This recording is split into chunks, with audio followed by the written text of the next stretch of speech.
Douglas Adams' Dirk Gently's holistic detective agency.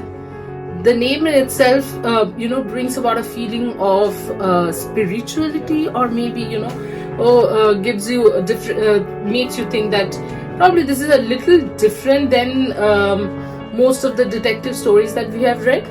In a way, yes, it is. By the end of the book, it's not one murder, it's two murders. And what is the worst part? The detective's own college friend is the biggest suspect in this murder.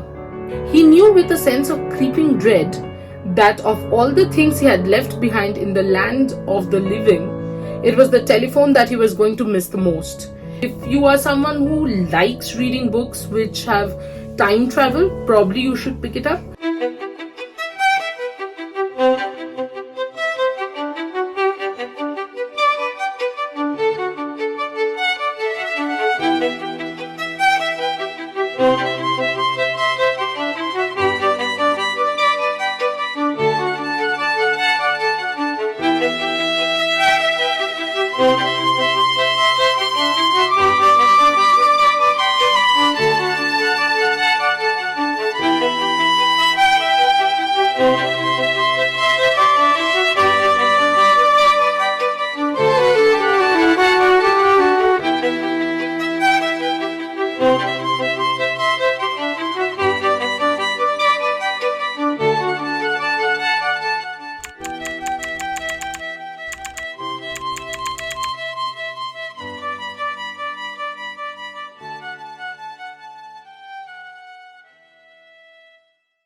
Hello everyone, hope you have been watching TBR. I have been getting some awesome responses and thank you so much for that.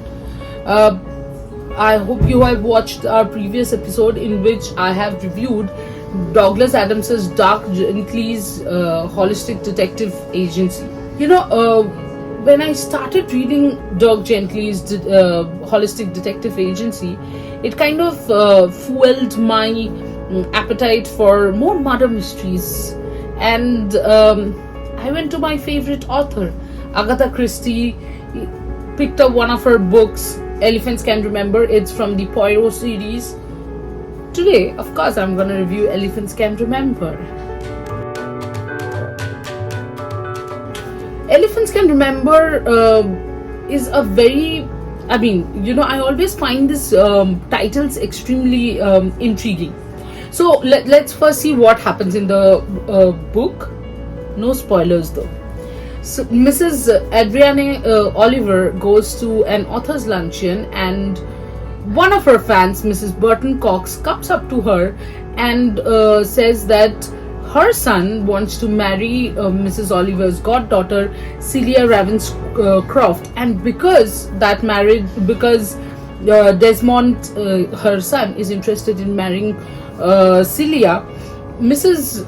Burton Cox wants to know something extremely interesting. Celia's parents, passed away by shooting. At the same spot, their bodies were found with Mr. Ravenscroft's gun. Now, some used to say that it was a suicide pact. Some said that either partner killed the other one and then killed himself or herself. And Mrs. Burton Cox actually wanted to know which one killed which partner, which basically means she had directly asked Mrs. Oliver if she knew if the father killed the mother and then killed himself, or the mother killed the father and then killed herself. Now Mrs. Oliver goes to her friend, none other than the famous detective Hercule Poirot, to kind of look into this, because when Mrs. Oliver meets Celia and asks her why Desmond's mother is bothered about it and what should she do about it, that is when Celia says that even she wants to know exactly what happened that many years back. So basically this case is about going back into the past and finding out a lot of things. While finding out, we also get a twin sister, a wrecked marriage, and a lot of other obviously factors involved. Now, did Hercule Poirot solve the case? What was exactly the solution? Whether it was a murder, whether it was a suicide, what was the exact fact, what happened? To know all this, you have to pick up the book. It's a small book. It's about what, 250, 260 pages, or maybe even less. But before I tell you how whether I liked the book, what did I think of the book, let's proceed to what were my favorite quotations from the book. So generally, as I had mentioned in the previous episode, when I read a murder mystery, I would tend to underline quotes which I feel could be important in solving the mystery, because of course all of us who love reading murder mystery, we are actually solving the mystery while we are reading it and trying to see if the author thought the same way as we did. So there are two important quotes which I had thought was important, or I felt was important in the whole storyline. So they are: she was being very amiable, but all the same, thought Mrs. Oliver, she's rather a dangerous girl in some ways. Well, here the she is Celia Ravenscroft. When Mrs. Oliver went to asked Celia to meet her to discuss about what Mrs. Burton Cox had been speaking about or had been asking around. This was her first impression of her goddaughter, of seeing her after seeing her goddaughter for quite a while. So I thought it was important because it rather shows that how the author wants us to perceive Celia's character. Whether it has any significance on the story or not, you have to read the book to know that. Let's move to our second quote. Elephants, sir? No, I don't think so. Ah, then it would seem perhaps that the elephants have been disappointing. Well, here you would be wondering, why are we talking about elephants? Is there wildlife involved in this book or not? Because the name of the book is Elephants Can Remember. Actually, no. Elephants here signifies human beings, because the human mind works in mysterious ways. While you might think that you don't really remember a lot about the past, but there are some things, some incidents, or somebody said something and you still remember, and that can help a case. Here both Poirot and Mrs. Oliver was referring to old acquaintances, friends, housekeepers as elephants, and they were asking them for evidences for the stories, their part of the stories.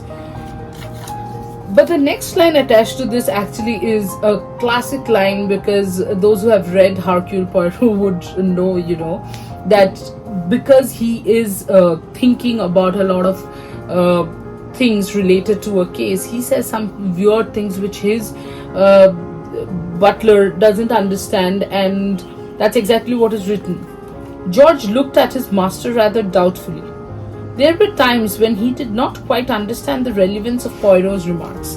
Well, it was quite funny when I read it, and that's why I had marked it, because poor George, Poirot would come in from different investigations and just throw a line at him which had no significance to him. So yes, it was quite funny. And now moving on to my take on the book. Do you know why people read Agatha Christie, or people like me read Agatha Christie? Is because Agatha Christie generally outfoxes me, at least completely. I would be thinking that so and so is a murderer, or XYZ is the murderer, ABCD was the real incident, and then it would be something completely different. It will blow my mind out. But unfortunately, yes, and I say unfortunately because it is more disappointing for me, I feel, that I outfoxed Agatha Christie this time, because somewhere in the middle of the book I kind of thought that probably this is what happened, and the more the story started unraveling itself, it started pointing out at the obvious answer. And that is where I would say do pick up this book, because it is well written, but at the same time, if this is your first Agatha Christie book, then do not judge Agatha Christie books or Hercule Poirot books or her Miss Marple's books by this book alone, because this is nowhere close to how well Agatha Christie generally unfolds her mysteries. So I have not really, I mean, in Goodreads, I do give the ratings to the books. I have rated it 4 out of 5. Maybe 3.5 would have been better, but I would say 4 out of 5, because the surprise element wasn't there. But then again, I'm a little biased towards Agatha Christie. She's one of my favorite authors, so I didn't give it 3.5. But if you are someone who loves mystery, do pick up this book. But I repeat again, if this is your first Agatha Christie book, then don't keep your hopes high. Well, till the next time, take care. Watch all the episodes. In the description below, you will find all the episodes of Vachi Productions and Talent Management, and do like and share and subscribe. Most importantly, do comment what you feel like. If you want me to add anything extra in the video, any segment, also if you want me to review any particular book. See you next time. Till then, take care. Bye bye.